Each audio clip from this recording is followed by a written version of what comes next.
Penn State's coaching search has been a dilemma. Are they out over their skis on trying to get Kalani Sitake?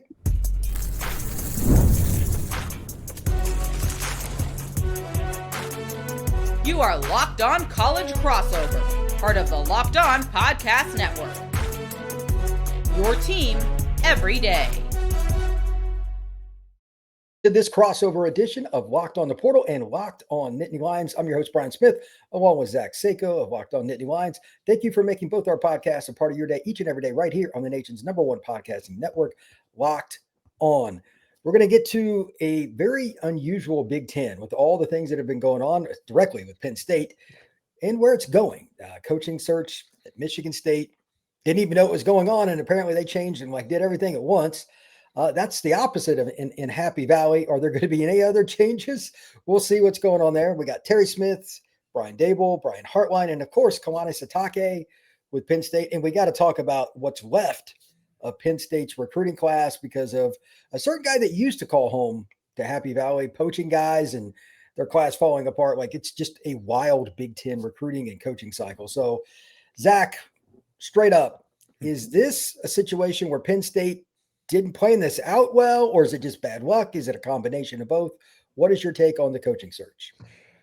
Yeah, I'm surprised that we got to this point. Never did I think that Penn State would be trying to poach the head coach of BYU, because as good of a program leader as Kalani Sitake is, he's not a fit for Penn State.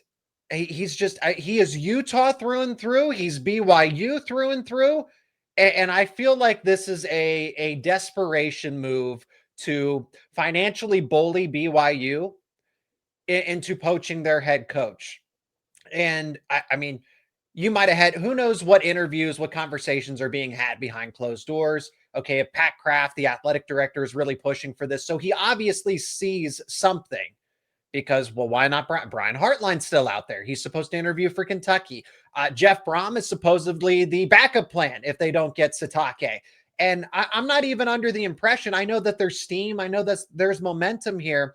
But as time continues to march on, say Sitake and BYU win in the Big 12 championship game. Okay, so what happens with the college football playoff? Is the guy who graduated from BYU, has been there for how long? A decade now? Going to leave his team Sitake, the reason he's a great coach is because he's a leader of men. He's an honorable man. So he's just going to get up and leave the team in the middle of the season for money. That's what this is. It's because, we can give you more resources. That's what this move is all about. And as much as I like Sitake as an individual head coach, objectively, it's because he really has a nice setup at BYU. It works. I've said that Terry Smith is comparable to Sitake because that is basically BYU's Terry Smith. So you might as well go with Terry Smith if that's what you like about Kalani Sitake from Penn State's point of view. I wouldn't have any problem with that at this point. Give him a 3-year contract. Tell him he's got to earn it and go from there. But he doesn't have the head coaching experience either, which brings up my next question. Brian Hartline, somebody you and I discussed, but it sounds like he's not an option. Does that also basically eliminate Terry Smith? I mean, I know he's Penn State. He'd be the easiest if you're going to do it because he knows the program. He's a grad and all that. But is he pretty much not really an option because they don't want to go with somebody without head coaching experience? That's what it seems like, because I feel like, I just did an episode just the other day saying, okay, there are still candidates out there that actually elevate your program. Okay, and then Bob Chesney officially signed with UCLA because he got tired of waiting. He wanted the Penn State job. He got tired of waiting. But that wasn't even my main upside candidate. I said that Brian Hartline and Brian Daboll actually give you something that James Franklin didn't, that you didn't have over the past decade plus with James Franklin. The NFL development, the way that Brian Hartline is able to develop NFL talent, the NFL connections that he presently has. I'm not saying that James Franklin never developed talent whatsoever. He did. He got the assistant coaches. But the NFL connections that Brian Hartline has and the proof on the resume of doing it himself actively is way above what James Franklin has done. Okay, so Hartline by proxy is going to bring just a fresh sense to recruiting. the way that he's going to be able to develop offensive talent. You're going to get the wide receivers. You would get the quarterbacks by proxy to throw to those elite wide receivers. And then you already have Jim Knowles. Defense is somewhat taken care of here. I imagine that Hartline would be able to find other key assistants. Well, he's never been a head coach before. He's barely been a play caller, things like that. Bring in the assistants around him. Okay. And it's not going from Utah to Penn State. It's going from Ohio State to Penn State, right? He's been in this general area. He understands what the standard is too. Okay. If Penn State's trying to be like Ohio State, well, there you go. Brian Hartline and Jim Knowles. You now have two key figures hypothetically on the coaching staff, but the understanding is that the athletic director, Pat Kraft, is not interested in hiring somebody, because I haven't even heard a peep about Will Stein. Will Stein was just like, oh, that's a name to throw around. Like, that's for fun. It's just to put on one of those initial lists. But I never heard any sort of intel whatsoever that connects Stein to Penn State, because he's a coordinator. Pat Kraft does not want to hire a coordinator with no head coaching experience to be Penn State's head coach. That is a very interesting take, and he's not the only one to do it. But now you're down to a very small list, and I'm just going to go ahead and throw out a few opinions here. Mm-hmm. Some of these guys around the country that are coveted, kind of like Sitake, they're after alma mater. Yes. To get them, you're going to have to throw more cash than you want to throw. And even then, I don't know if it would work. Like, Braum is the one that gets probably mentioned for every freaking job there is. He's the head coach at Louisville. He played quarterback at Louisville. He graduated from Louisville. Yeah, good luck. The only thing that's dragging him away from there is like a job in the NFL where they have a ready-made quarterback. Yeah. Those jobs don't come open. Why would you leave if you've got a quarterback and you're winning? So he could be there 20 years and retire. Like, he's happy at his alma mater. He's rich. He's got everything he wants. So why am I to believe this is going to end well for Penn State? Give me a reason I think this is going to end well. I suppose it's worked in some other capacity. I don't mean to compare a sport like wrestling in terms of the notoriety, right? Everybody loves football, but Penn State wrestling has done this, which is why it isn't so taboo or crazy, I guess, in the Penn State circles, because Cale Sanderson was his alma mater was Iowa State. That's where he was coaching. And he said, to heck with my alma mater, I'm going to Penn State because I can be set up to succeed better at a different institution because of what they're promising. Go figure. They're actually both Mormon. Sitake and Cale Sanderson are actually both Mormon. So I hope I have that correct. I'm pretty sure I do. But that's the thing, is that's why it's not so far-fetched. It's Penn State still defaults to the fact of, okay, well, we can elevate anybody. We'll give somebody the resources. We'll give them the flexibility, whatever they need to succeed. And I can understand why that's appealing to Sitake when he looks around and says, well, we're 11-1. My salary is what it is. My assistant coaches, their salaries are what they are. But then again, it really just defaults back to money. And that's, Sitake works at BYU so well because he's a BYU guy. It's the same thing that I've said about Terry Smith. I think there's value in finding somebody that appreciates the university for what it is, believes in the university for what it is, and is motivated by more than just dollars and cents. It would go against the entire thesis of why Penn State should try to hire Sitake, that he's an honorable man, again, that he's a leader of men, that he's a football coach. But this move feels purely about money. So again, if you want to go with Kalani Sitake, you kind of already have that right now with Terry Smith. That's why I'm like, there are only a few other candidates that actually elevate you. Bob Chesney is no longer on the board because he got tired of waiting. So Brian Hartline's still out there, but Penn State, oh no, you need head coaching experience. Fine, so be it. But then that eliminates Terry Smith, Brian Hartline, Will Stein. It worked with Dan Lanning, so I don't know why this is so crazy. It worked with Kirby Smart. I'm really not entirely sure. Marcus Freeman, even. I am really not sure what is so far-fetched about the idea of hiring a coordinator that it's not like he's a coordinator at a so-so program. This is Ohio State, which is the standard right now and will be the standard for probably the next 5 to 10 years. Everybody's chasing them. And apparently Penn State's too good for Brian Hartline. On that note, well said, my friend. On that note, we're going to talk about the former head coach, what he's doing, recruiting, how they battle with that. And while they're doing it, they're still battling to find a coach. There's a lot more to get to on this crossover Locked On Penn State and Locked On the Portal. Today's show is brought to you by Omaha Steaks. The holidays always feel a little easier when you already know the perfect gift, and Omaha Steaks makes it almost too simple. Whether you're treating yourself this season or sending someone something memorable to family, to friends, Omaha Steaks delivers handcrafted perfection right to the door. And this week is the best time to jump in because Cyber Sale is here and the deals are huge. Take an example like this. You can get your steaks, you can get your burgers, just like you always do, but you could get side items, you could get desserts, again, delivered to your door, or you could just get full comfort meals also sent right to your home or for a gift. Save big on the unforgettable gifts with Omaha Steaks. Visit omahasteaks.com for 50% off site-wide and an extra 20% off select items during the Cyber Sale.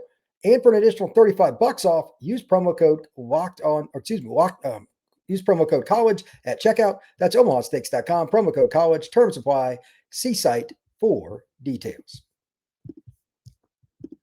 Thank you once again for making Locked On the Portal and Locked On Nittany Lions a part of your day each and every day right here on the Locked On Podcast Network. Become an everydayer if you have not already. Let's talk about just get this out of the way. Penn State's recruiting class is, I think 24/7 earlier today had it ranked 125th. Like they have 6 guys committed. It's just to the point like it's kind of comical in a way to look at it, but it's not 3 or 4 years from now. Yeah. So this is a challenge, like not a little one. This is going to be a big challenge. Yeah. My question to you is, are you surprised that some of these guys are flipping to Vatak or no? No, not in the slightest. And to be honest, the recruiting class is the least of my concerns because Oh, wow. for two reasons. One, I've kind of accepted the fate of all of it. That's really it. It's I've gotten to the point of you just accept it at this point in time. That's fair. And then number 2 is the transfer portal. These true freshmen, aside from, to name them by name, Kevin Brown, who's now at West Virginia, and Jasir Rogers, you and I talked about him extensively. You are one of the few recruiting analysts to actually give him the respect and say, this guy's a top 10 wide receiver. Don't disregard him. Those were the only 2 players that were going to play right away at Penn State. Everybody else was a backup or and maybe they would have played more in year 2, year 3, right? But that's the idea, is that, okay, these were players that were going to come in and develop. They weren't immediate impact players. So that's not to dismiss them. The class of 2026 is important, but you also have the transfer portal. So it's not the end of the world. And the understanding is that Pat Kraft, the athletic director, so we default back to him, let this happen, allowed this to happen because he wanted the new coach to start with a blank slate. You use your NIL money to go to the transfer portal or get your former roster players or whatever recruits you want to get, early signing day, the late signing day, whatever. Just have the full budget to work with. No James Franklin holdovers, anything like that. So, and by proxy, James is going to benefit from that at Virginia Tech because these guys aren't beholden to Penn State anymore. I can go recruit them. North Carolina, Bill Belichick has actually benefited from Penn State's class of 2026 quite a bit. And then you see Kevin Brown go to an institution. You see Jasir Rogers go to Oklahoma, right? They've all kind of landed at their respective spots. I notice how all of them didn't follow James Franklin to Virginia Tech. Okay. Because Rogers could have, Kevin Brown could have, a handful of other recruits. It's so far 6 out of the 25, give or take, that Penn State had originally. And I know there might be a couple of more, but it just goes back to my point of you just have to accept it. The transfer portal's there. And I think for Penn State's purposes to succeed or at least limit the damage, there is probably more value in getting a veteran college football player that's a redshirt sophomore or redshirt junior than a true freshman. If you want to win right now, you have to attack the transfer portal. So I would be more concerned if the transfer portal wasn't a thing. That makes a lot of sense. To that end, I'm curious to see how the next head coach does it because Penn State has predominantly been a developmental program under Franklin. Yeah. And I think it's the best way to get to the playoff and be consistent. But if you miss basically on an entire class, that's more or less what they're doing now, at some point you're going to have to make up ground, and you can do it incrementally, or you can make the mistake of waiting. They're going to have to take a few more each year to kind of make up for that at some point into that class. That's the process they probably need to take. On that end, Do you think if Penn State hired Terry Smith or any other coach, pick one, it would help the class stay together? Is there anybody they could hire that would make a difference? Would be Terry Smith, but you don't know what's going to happen. I mean, Terry Right. Smith hasn't even. It's because nobody knows what's going to happen. You don't know if you're getting Sitake. I don't care because every time I go to say and put my stamp on it, like, yes, this is happening. I'm hearing all the steam, all the intel, right? There's no way that this doesn't happen. And then it doesn't happen. I guess I don't go as far to declare that, but I'm just like, oh, the things are trending in the right direction. I've just seen this. I've seen this movie play out too many times, Brian, where it's Penn State is trending for this head coach. The market odds say one thing. The message boards say that say the same thing. Everything's aligning for them to get this guy. And then all of a sudden it doesn't happen. And then it's don't ask about it. Don't talk about it. Okay. So even though things are trending in that same direction, I'm not going to, until I see it, I'm not believing it. As much as the intel states that Sitake is going to be the guy, and then who would he keep? I don't know if he would keep Terry Smith. I don't know if he'd keep Deion Barnes or Dan Connor. I'm trying to name Penn State affiliated people. If it's any outside coaching hire, everybody that was James Franklin connected is gone. I would say Jim Knowles is probably gone.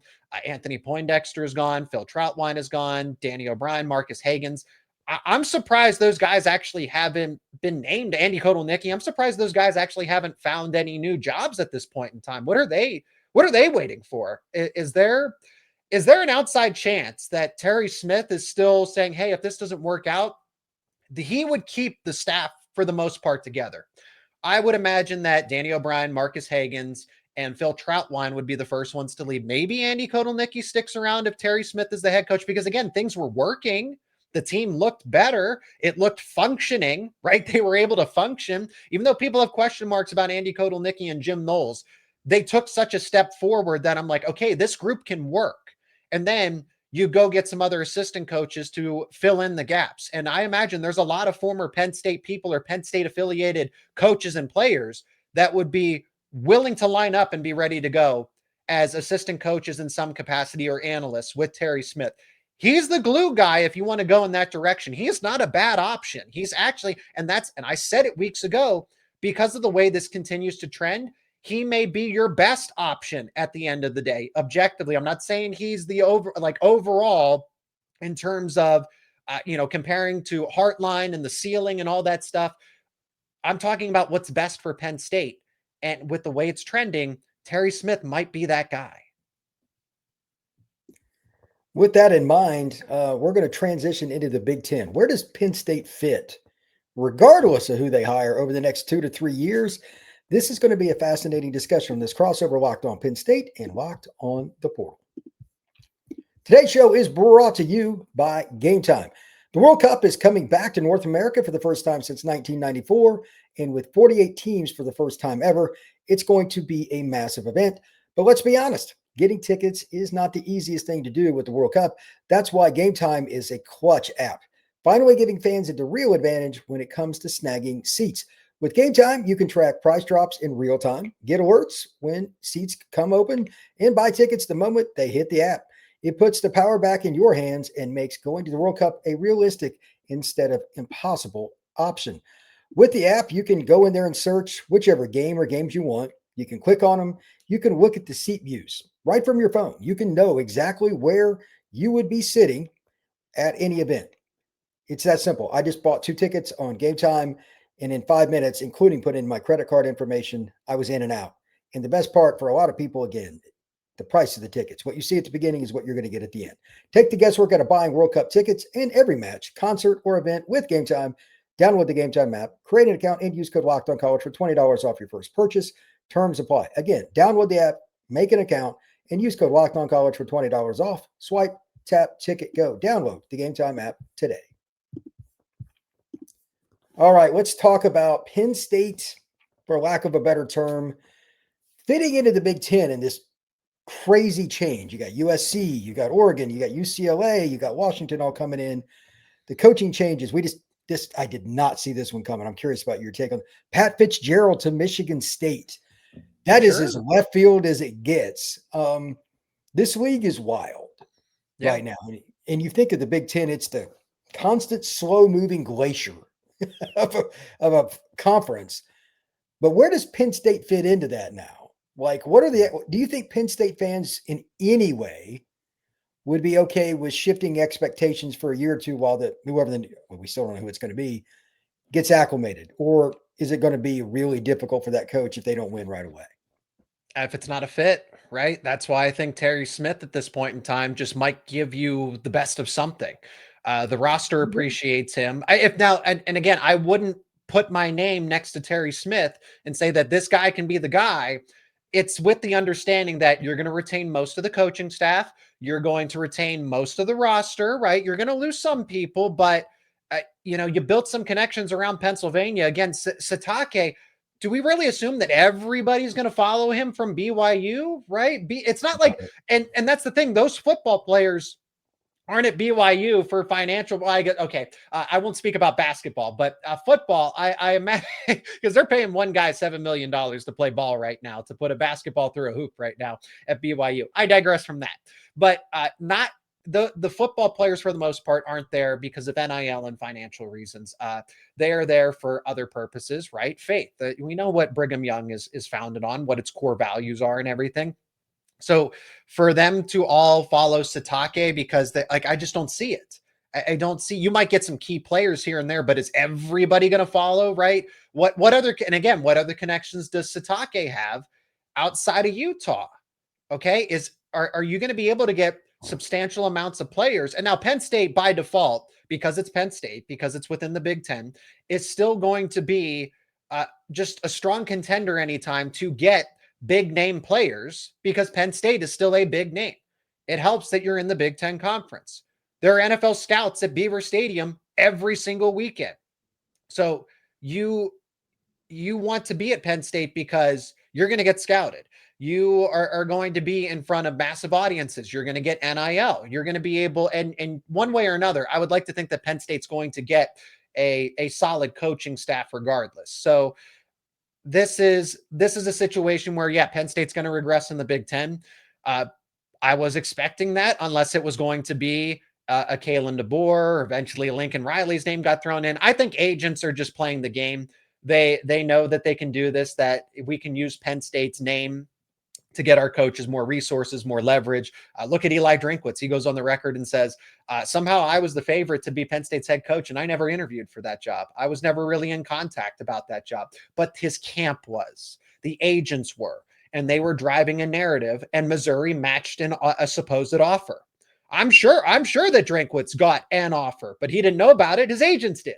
And now he's richer, he's wealthier, and has more resources because of it. So the agents are playing this perfectly, and it's impacting Penn State negatively on the side. So whomever Penn State's going to get, it's not going to be a free fall. I don't think they're going to be 2-10 or something like that next season, but 500 is very likely. Okay. But you can still, again, plug and play from the transfer portal. So that's what Kurt Cignetti did at Indiana. So I'm not saying, but it is more likely that Penn State falls flat on its face than gets closer to a national title next year. That's easy to say. Well, on the point of the portal, do you think they would give, let's just use, I have no idea who it's going to be. I don't think you do at this point either. Mm-hmm. Whomever ends up being the head coach for the Nittany Lions, do you think they will support him with a bunch of NIL money, or are they going to pull back the reins? I guess they have to at this point. Why? The fact that Sitake would be interested is because it seems that he would have more leverage, right? I didn't realize BYU had financial issues when they're paying basketball players $7 million. And they have a 5-star quarterback. So clearly there is an NIL presence there. But I think there are some facility concerns. There are some staffing concerns. And at least, Penn State would be able to compensate Sitake. They would be able to compensate his staff and give them more leverage and more reason to stick around and not have your staff turnover constantly. That's a big part of it. Sometimes, it's great that the head coach is there, but if your staff is constantly turning over, that's just more of an uphill battle. So Penn State will make it worth any coach's while.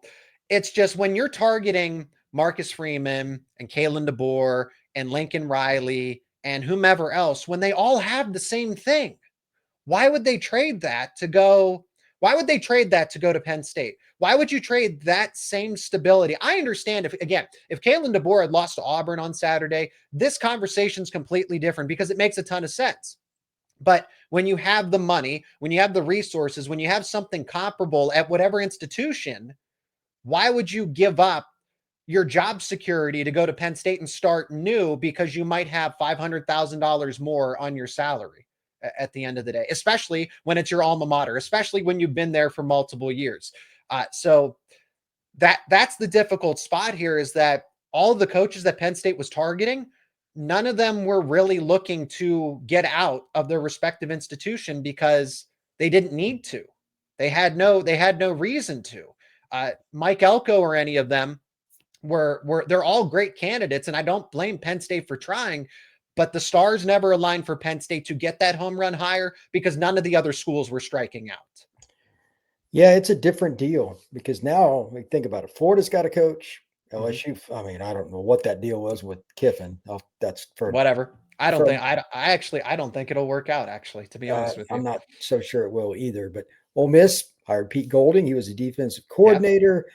Auburn gets Alex Golish, a really good offensive mind that's from the Josh Heupel tree. Indiana gets their guy, somebody I thought that might end up at Penn State. Michigan State suddenly hires a coach. Like the entire country. Yeah. Except for Penn State, is there another job open that is of any significance? Like all eyes are on them. Do you think that'll put more pressure on them to do something? Yeah. Or no? It seems like that's where we are. And it just makes me wonder, is Pat Kraft trying to find a name and flex the muscle? That's really what it is. It seems like it's flexing the muscles of Penn State. Like, aha, okay, so we can't financially bully Ohio State or Michigan or USC or Alabama, but we can financially bully BYU. We can financially bully Louisville to take your head coach. And I just kind of default back to when does fit matter? Okay, when at what point in time does it, not even just cultural, just somebody that wants to be at the university for the sake of being at Penn State? It's been very clear that people just don't want to be at Penn State because it's Penn State. There needs to be a financial incentive. There needs to be some conditions. It's not just, and I guess that's kind of been the biggest reality check of it all, because I thought people would, somebody would want to say, I want to be at Penn State for the sake of being at Penn State. And it's not the case. And I don't think I'm wrong on that at this point, because it's the only thing that I can interpret. I get it. It's comparing to Alabama, to Notre Dame, to USC, to Ohio State, and Penn State's making some interesting decisions by thinking, again, they're better than taking on a Brian. So I guess, no, people do want to be at Penn State. Bob Chesney and Brian Hartline, in theory, want to be at Penn State, but and Terry Smith, but Penn State doesn't want those candidates. No.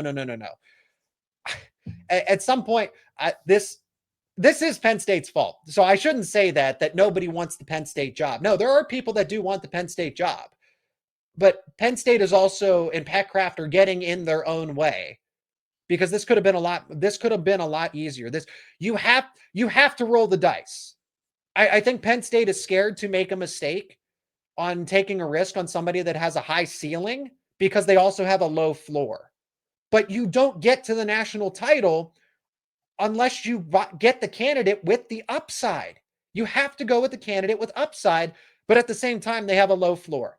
Brian Hartline might have a low floor. He might have no head coaching experience, but he also has the upside that Dan Lanning does, or Kirby Smart, or Marcus Freeman. That's why they took those. That's why Oregon is where it is. Notre Dame is where it is. At Kirby Smart, a little bit, that's his own setup. But those were young offensive, defensive those were young coordinators, assistant coaches, and they elevated their programs after you gave them a couple of years. Brian Hartline, in theory, could do the same thing. Bob Chesney, and honestly, I even think Terry Smith, once you let him settle in, because of his appreciation for Penn State. Again, he's not motivated by dollars and cents.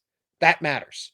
But Penn State doesn't want to go in that way because they're too afraid that they'll be outside, that they might go 6-6 or 7-5 for a couple of seasons if it gets you to 11-1, 12-0. That's what it seems like. They're afraid of being anything less than 10-2, 9. And I've said that Penn State behaves like a 10-2 program. So it's not totally a James Franklin thing. Penn State itself behaves like a 10-2 program. This is why they're 10-2 every year. On that note, I appreciate you jumping on here with me, Zach. I appreciate everything we talked about today. You cleared up a lot of stuff. Tell everybody where they can find your work, my friend. Same as you, on YouTube and wherever you get your podcasts daily, talking about Penn State sports. Appreciate it. We will see you again soon here on this crossover, Locked On the Portal and Locked On Nittany Lions. I'm sure we'll have another crossover soon once Penn State actually hires a head coach. Everybody have a good one.